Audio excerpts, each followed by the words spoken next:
Hello guys. तो guys, मैं हूँ एक नीट एस्पिरेंट। मेरा नाम है विपुल। मैं बिलोंग करता हूँ मेरठ से। और मैं करेंटली, हमारा नीट को आप सबको पता है कि बहुत मुश्किल से मुश्किल 1 महीना 3 दिन बचे हैं। तो 33 दिन मान के चलते हमारे 33 दिन बचे हैं। तो गाइस, करेंटली मेरा बायोलॉजी का भी सिलेबस कंप्लीट नहीं हुआ है। मान के चलोगे, सीरियसली मेरा बायोलॉजी का सिलेबस कंप्लीट नहीं हुआ है। और भाई कल से ना मेरा आकाश इंस्टीट्यूट से मैं कोचिंग लेता हूँ। और आकाश इंस्टीट्यूट की कल से फाइनल टेस्ट सीरीज स्टार्ट होने वाली है। क्योंकि कल है 31 मार्च और कल मेरा फर्स्ट टेस्ट है, जिसमें ऑलमोस्ट मेरे जूलॉजी के ह्यूमन रिप्रोडक्शन, ह्यूमन हेल्थ और इवोल्यूशन चैप्टर आ रहा है। और बॉटनी से the living world, biological classification and plant kingdom. Almost मेरा प्लांट किंगडम नहीं है बस। और living world, biological classification almost done है। ह्यूमन रिप्रोडक्शन मेरे को करना है, रिवाइज करना सिर्फ मैंने पढ़ रखा है पहले, वो बहुत अच्छे से आता है मेरे को। तो मेरे को अब सिर्फ डर इस बात का है, भाई मेरी फिजिक्स नहीं हुई है बिल्कुल भी कंप्लीट। भाई मैंने फिजिक्स और केमिस्ट्री, मतलब बस बायोलॉजी में लगा पड़ा हूँ। क्योंकि भाई मेरा पूरा साल ऐसे निकला है। मेरे एक तो कोचिंग में जाता था तो दोस्त वगैरह की वजह से मेमोरीज बनाने के चक्कर में भाई हो रह गए, पढ़ नहीं पाए। पढ़ा भी, मैं तो पढ़ा, लेकिन मेरा इस टाइम ऐसा हो रखा है कि भाई मेरे को कुछ याद नहीं है। बताओ अब मैं पढ़ने बैठता हूँ, एक टॉपिक दिमाग में घुसता है, तो फिर दूसरा टॉपिक दिमाग से निकल जाता है। ऐसा हो रहा है इस टाइम मेरे साथ सीन। भाई क्या मेरा नीट क्लियर ऐसे हो सकता है? आप लोग खुद बताओ, कमेंट में ये बात को जरूर बताना, क्या ऐसे नीट क्लियर हो सकता है? मैं अपना अभी भी मतलब बेस्ट ट्राई दे रहा हूँ, बेस्ट चीज कर रहा हूँ, सब चीज मतलब बेस्ट दे रहा हूँ। ऑलमोस्ट बायोलॉजी तो मेरी कंप्लीट है, बस एनिमल किंगडम और प्लांट किंगडम रह रहा है। और बाकी सब मेरा कंप्लीट है। एक हो गया अपना बायोटेक्नोलॉजी, ये भी रह रहा है मेरा। बाकी मेरा ऑलमोस्ट सब डन है। भाई मेरा बस अब टेंशन है, क्योंकि अब मेरे कल से चलेंगे टेस्ट। मैं टेस्ट करूंगा या फिर प्रिपरेशन करूंगा, फिजिक्स केमिस्ट्री करूंगा। क्योंकि भाई फिजिक्स केमिस्ट्री ऑलमोस्ट मेरे को आती है, ट्वेल्थ में पढ़ी मैंने, अच्छे से पढ़ी। लेकिन जो उस टाइम पढ़ी वो मैंने 1 साल पहले पढ़ी, क्योंकि अभी मैं रहा हूँ ड्रॉपर सेशन में। वो मैंने 1 साल पहले पढ़ी, और अब 1 साल में इंसान भूल जाता है। दिमाग का ना भाजी पाला हो रखा है इस टाइम, भाजी पाला। बताओ अब क्या करा जाए। मेरे को तो लग नहीं रहा है ऐसे मेरा नीट क्लियर हो पाएगा। मैं चैप्टर कंप्लीट करता हूँ फिजिक्स का, मतलब चैप्टर कंप्लीट हो गया जैसे मेरा अभी फिजिक्स का। और मैं उसको लगाने जाता हूँ, मतलब उसके क्वेश्चंस लगाने जाता हूँ। मतलब जब जिस टाइम चैप्टर करता हूँ उस टाइम क्वेश्चंस लगाता हूँ तो उस टाइम हो जाते हैं।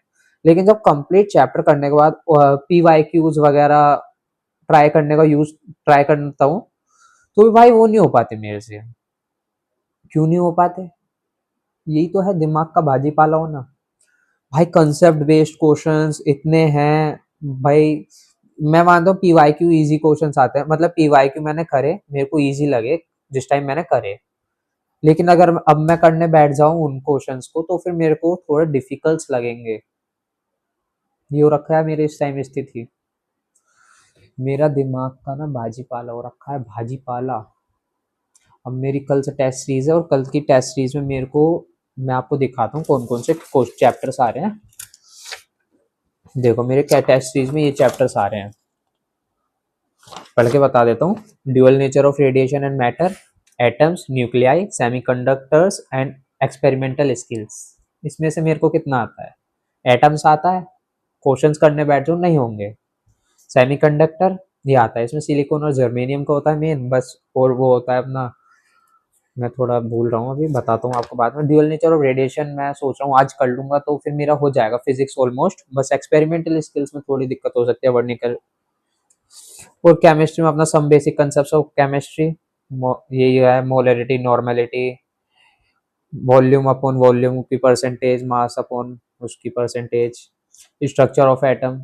इजी है ये भी, बस क्वेश्चंस नहीं लगते भाई, इजी सब लगता है मेरे को, क्वेश्चंस कुछ नहीं लगते। Classification of elements and periodicity of properties, ये लग रहा पूरा इस पे छाप रखा है चैप्टर, तब भी याद नहीं है भाई साहब। Chemical bonding and molecular structures, ये हो गया हमारा केमिस्ट्री का। अब आते हैं बॉटनी पर, the living world, biological classification, plant kingdom, ये मैंने आपको पहले बता दिया, जूलॉजी का भी बता दिया है। भाई और ह्यूमन रिप्रोडक्शन तो आपको पता है आता ही होगा मेरे को, बाकी आता भी है मेरे को, बस उसके थोड़े जो हॉर्मोन्स वगैरह हैं जैसे HCG हो गया, FSH LHH, इन ये कब प्रोड्यूस होते हैं, कब रिलीज हो, कब वो होते हैं, समझ कर रहे होगे आप। मैं थोड़ा कंफ्यूज हो रहा हूँ भाई, थोड़ा इग्नोर करना उसके लिए सॉरी। तो अब आप मेरे को सजेशन करो कुछ कि क्या करा जाए अब। बाकी मैं आप सबको लिए एक अपडेट लेकर आया हूँ। आज से मैं जो चैप्टर करूँगा उस चैप्टर के मैं PYQ लेकर आऊँगा, मतलब PYQ करेंगे, साथ में सॉल्व करेंगे, एक लॉन्ग वीडियो होगी, साथ में सॉल्व करेंगे। लाइव तो मैं कर नहीं सकता क्योंकि लाइव में थोड़ी दिक्कत होती है, थोड़ा घर में शोर शराबा वगैरह, तो वो मेरे को पूरा शांति से बैठकर बनाना होगा।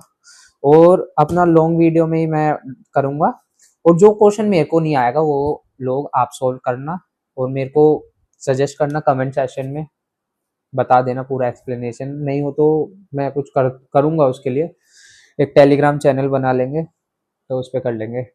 बाकी अभी आप बताओ क्या ऐसे मेरा नीट क्लियर हो पाएगा?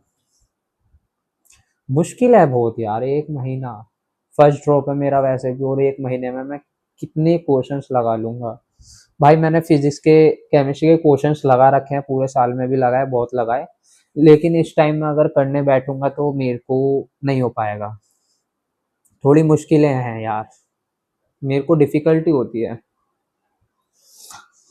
खैर करना तो पड़ेगा यार। मैं ये मानता हूँ बायोलॉजी मेरी अगर 101% बायोलॉजी तो खैर किसी मतलब किसी की भी नहीं हो सकती 100% तो, लेकिन अगर 90% बायोलॉजी मेरी अगर डन हो जाती है तो फिर मैं 300 मार्क्स आराम से गेन कर सकता हूँ। लेकिन बोलना आसान है, करना मुश्किल है। यू नो NTA वाले कैसा एग्जाम देते हैं, सो टफ एग्जाम आएगा। अब की बार भी टफ एग्जाम आ सकता है। आपने IIT जेई मेंस का एग्जाम देखा होगा, अब एडवांस होने वाला है। आपने जेई का एग्जाम देखा होगा, अभी क्वेश्चंस देखे होंगे कितने हार्ड क्वेश्चंस आए थे। भाई कुछ नहीं हो सकता, करते हैं चलो, लेट्स। मेरे को आप कमेंट सेक्शन में बताओ क्या करना होगा मेरे को। ओके गाइस, जय श्री राम, नमस्ते गाइस।